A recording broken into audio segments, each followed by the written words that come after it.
But the real kicker of war is always that in the aftermath, when everything was like blown into pieces and everybody died, about 19 million people starved to death or died from diseases, both. Mm-hmm. Well, since all the soldiers had died at that point, men, women, children, old people, all of them. And I think it just comes to show that men aren't the only ones who are victims of war, even though those are the ones dying in the trenches. I mean, it's amazing to me that you're struggling with this concept. So even looking at World War II, what is it, 20 million military deaths? 22 to 30 million. Yeah, well then there's like the casualties, which includes like injuries, maiming, this sort of thing, which is even higher if you're factoring casualties and if you're defining that as injuries also. No, I don't think so. 20 million men died in World War II. Yeah. Military men.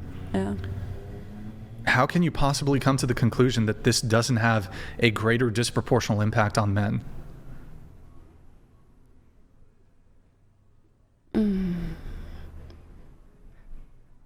Because the proportions are so little. The proportions are so little. Yeah.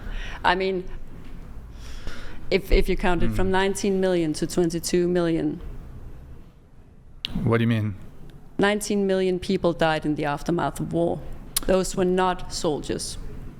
Yeah, but it was probably, there was some distribution, like it might have slightly been a bit more women in the civilian population that died, but it's also boys and girls, so children. Boys and girls, children. That would have been old people.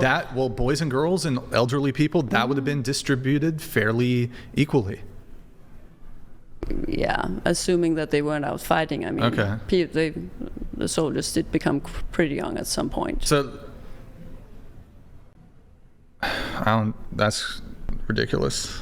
Well, it's ridiculous to put children into war, but there were also resistance people in Denmark. Remember earlier in the conversation when your friend said, "Oh, well, men are viewed as," I don't know if the exact word, but men are viewed as disposable. Yeah.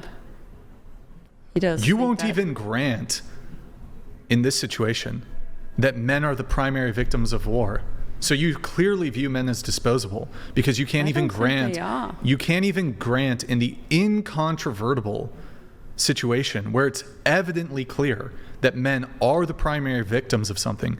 You won't even grant that men are the primary victims of war. I don't think men are disposable.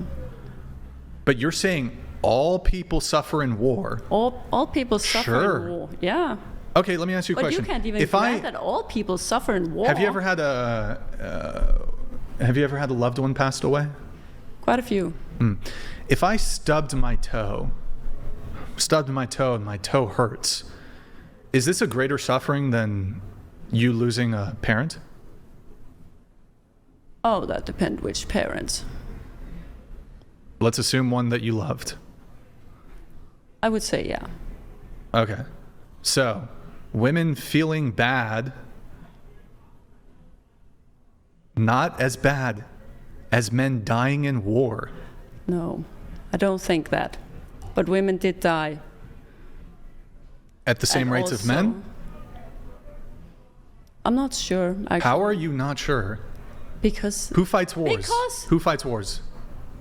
Men fight wars. Okay, who dies in war? Most. Who dies in war? Most of the soldiers who die in war are men. I will give you that. Okay, so men are the primary victims of war. Well, that is only if you don't count everybody who's also dying. Okay. All the casualties of war. So primary, I'll grant you there are secondary victims of war.